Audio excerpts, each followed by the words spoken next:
오늘 우리가 함께 나눌 말씀 열왕기상 14장 1절부터 20절까지의 말씀입니다. 구약성경 539페이지입니다. 구약성경 539페이지 열왕기상 14장 1절부터 20절까지 교독하겠습니다. 그때에 여로보암의 아들 아비야가 병든지라.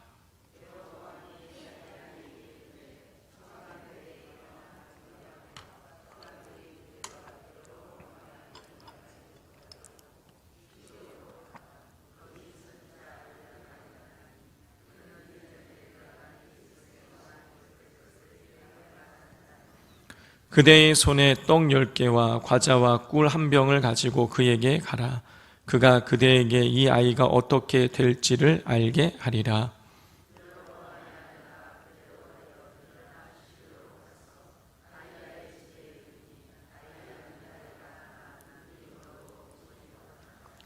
여호와께서 아히야에게 이르시되 여로보암의 아내가 자기 아들이 병들었으므로 내게 물으러 오나니 너는 이러이러하게 대답하라. 그가 들어올 때에 다른 사람인 체함이니라.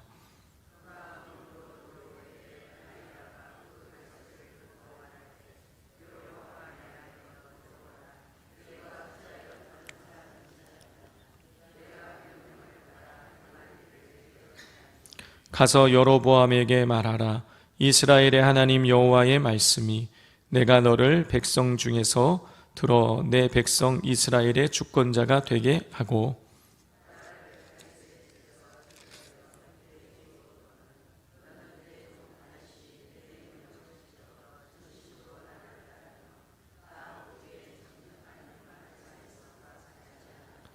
내 이전 사람들보다도 더 악을 행하고 가서 너를 위하여 다른 신을 만들며 우상을 부어 만들어 나를 노엽게 하고 나를 내 등 뒤에 버렸도다.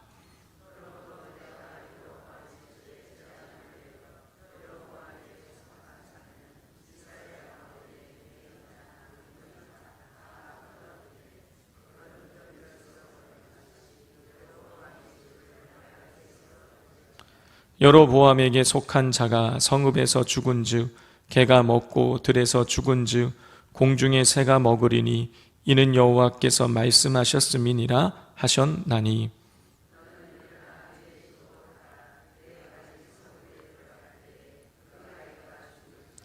온 이스라엘이 그를 위하여 슬퍼하며 장사하려니와 여로보암에게 속한 자는 오직 이 아이만 묘실에 들어가리니 이는 여로보암의 집 가운데에서 그가 이스라엘의 하나님 여호와를 향하여 선한 뜻을 품었음이니라.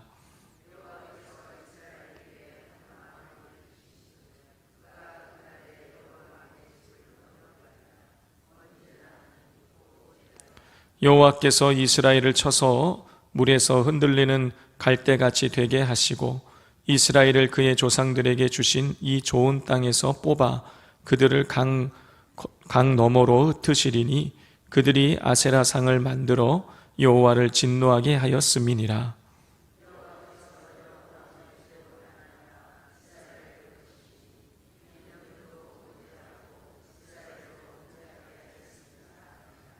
여로보암의 아내가 일어나 디르사로 돌아가서 집 문지방에 이를 때에 그 아이가 죽은지라.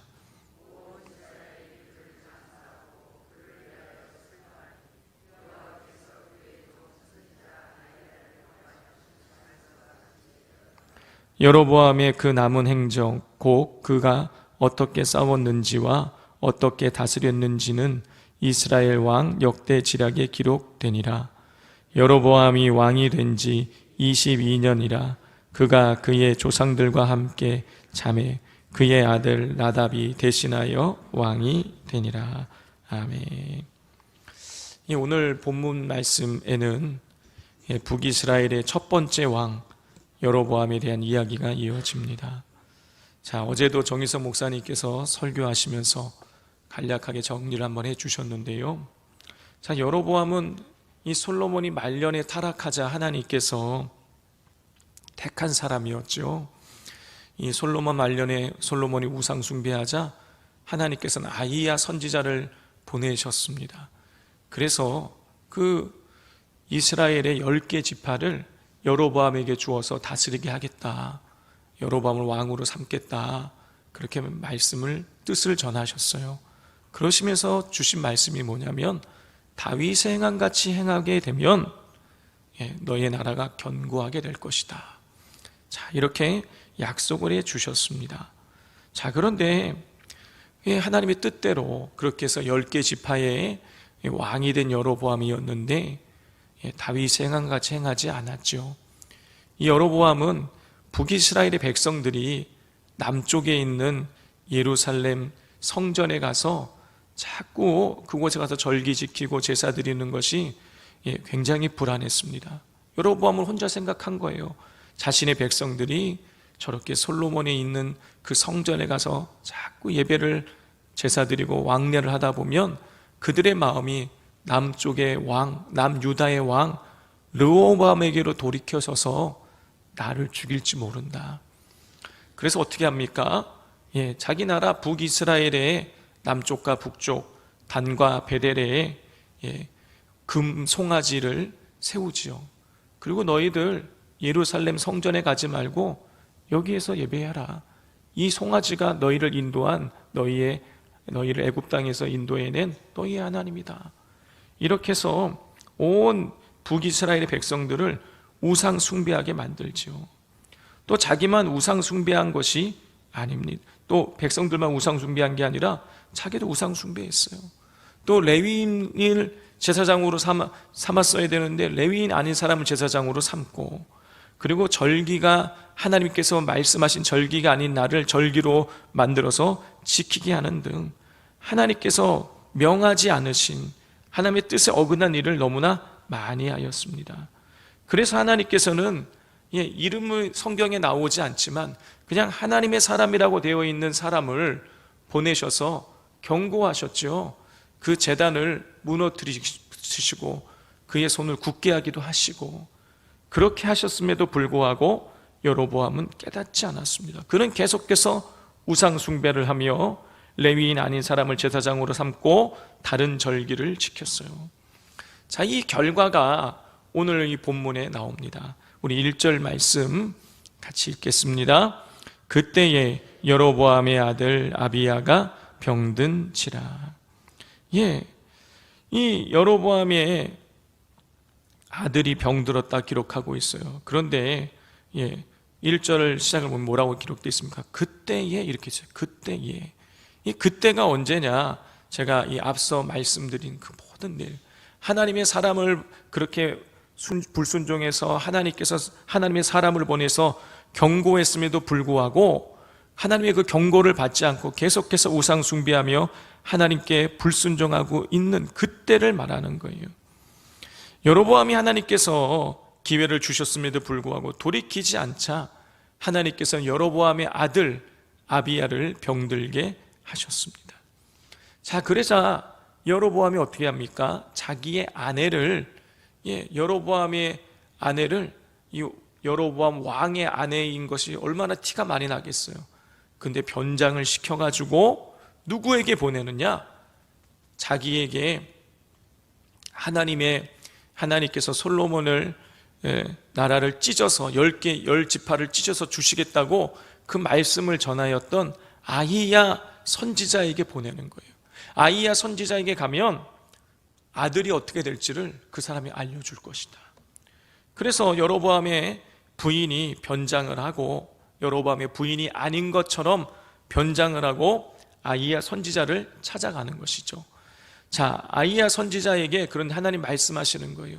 지금 여로보암의 부인이 변장을 하고 찾아온다. 그 아들이 병들었기 때문에 그렇게 찾아올 텐데, 너는 이렇게 이야기하라. 하나님께서 다 말씀해 주세요. 그 당시에 아히야 선지자는 앞을 보지 못하고 있는 상태였습니다. 그런데 하나님께서 아히야 선지자에게 이 여로보암의 부인이 변장을 하고 오고 그의 아들이 병들어서 물으러 오니 너는 이렇게 얘기를 해주라라는 것을 하나님 다 말씀해 주세요. 그리고 여로보암의 부인이 변장하고 왔을 때에 단박에 알아채는 것이죠. 자, 이 장면에서 우리는 뭘 알 수 있습니까? 하나님을 속일 수 없다라는 것이죠. 하나님은 일거수일투족을 다 알고 계시다라는 것입니다. 우리가 당장 사람 앞에서 사람을 속일 수 있을지 모르지만 하나님은 다 알고 계시고 그거에 대해서 반드시 심판하신다라는 것이죠.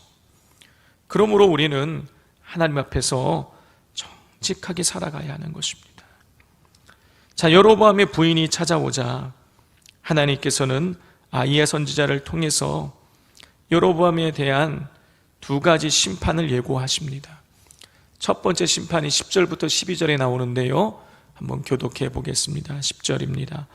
그러므로 내가 여로보암의 집에 재앙을 내려 여로보암에게 속한 산에는 이스라엘 가운데 매인 자나 노인 자나 다 끊어버리되 거름더미를 쓸어버린 같이 여로보암의 집을 말갛게 쓸어버릴지라.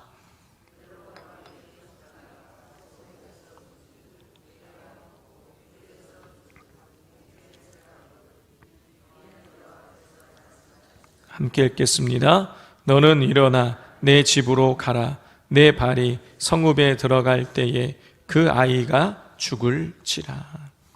자, 여로보암이 하나님께서 첫 번째로 말씀하신 재앙은 여로보암 집안에 있는 여로보암에게 속한 모든 사내가 다 끊어지게 될 것이다. 다 죽게 될 것이다 라고 말씀하셨어요. 그리고 그 첫 번째로 여로보암의 아들이 죽게 될 것이다. 하나님 말씀하셨습니다. 자, 그리고 두 번째 심판의 내용은 뭐냐면 이 여로보암이 다스리는 북이스라엘이 이방 민족에 의해서 사로잡혀 가게 될 것임을 또 심판을 예고하십니다. 15절 16절을 같이 읽겠습니다. 여호와께서 이스라엘을 쳐서 물에서 흔들리는 갈대같이 되게 하시고 이스라엘을 그의 조상들에게 주신 이 좋은 땅에서 뽑아 그들을 강 너머로 흩으시리니 그들이 아세라상을 만들어 여호와를 진노하게 하였음이니라.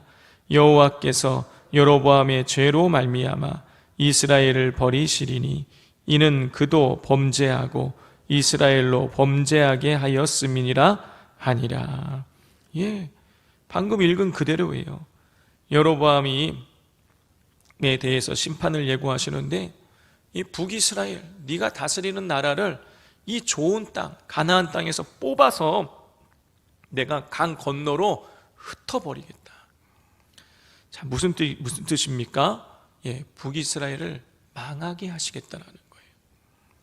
자, 그런데 이렇게 여로보암에게 속한 남자가 다 죽게 되고 아들도 죽게 되고 그리고 북이스라엘이 완전히 가나안 땅에서 뽑혀서 다 흩어지게 되는 이런 심판을 당하게 되는 이유가 무엇입니까? 여로보암의 죄 때문인 거예요. 자, 우리 16절을 다시 보면 여호와께서 여로보암의 죄로 말미암아 이스라엘을 버리시니, 여로보암의 죄 때문에 자기의 가정도 그리고 그가 다스리는 나라도 크나큰 고통을 겪게 되는 것이죠. 여기에서 우리는 죄가 얼마나 무서운가를 알 수가 있습니다. 성도 여러분, 죄는 머물러 있지 않습니다. 내가 지금 여로보암이 죄를 지었는데 그 죄가 자기의 자녀에게, 자기의 가문에게, 그리고 자기가 다스리는 이스라엘, 북이스라엘에게 부정적인 영향을 미치는 것이죠. 죄는요, 가만히 머물러 있지 않습니다. 죄는 흘러갑니다. 그러므로 우리는 죄를 멀리해야 돼요. 어찌하든지 우리가 정결한 삶을 살기 위해서 몸부림쳐야 하는 것입니다. 그렇게 할 때에만이 우리로 인하여서 부정적인 영향이 주변에 미치지 않게 되는 것이죠. 하나님께서 원하시는 바는요, 우리가 축복의 통로되는 것이죠. 우리가 오히려 재앙의 통로가 되는 것은 안 되는 것입니다. 여로보암은 재앙의 통로가 되었지만 우리는 죄를 멀리함으로 우리는 하나님의 축복의 통로로 쓰여야 할 줄 믿습니다. 우리 이 시간 같이 기도하기를 원합니다. 이 시간 기도할 때에 하나님, 우리가 하나님의 축복의 통로로 쓰임받을 수 있도록 날마다 죄를 멀리하게 하여 주옵소서.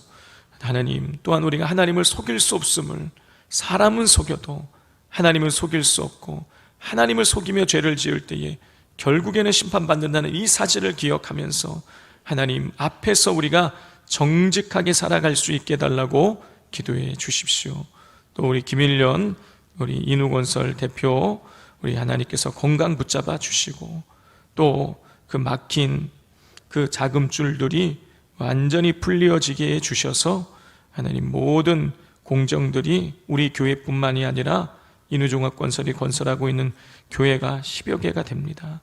그 모든 교회마다 공사에 차질이 없이 순적하게 다 성전이 아름답게 완공되어질 수 있게 해달라고 또 위에서 기도해 주시고, 또 사모 블레싱을 위해서도 한 번 더 기도해 주시면 감사하겠습니다. 이 시간 우리 주여 삼창하고 기도하겠습니다. 주여, 주여, 주여.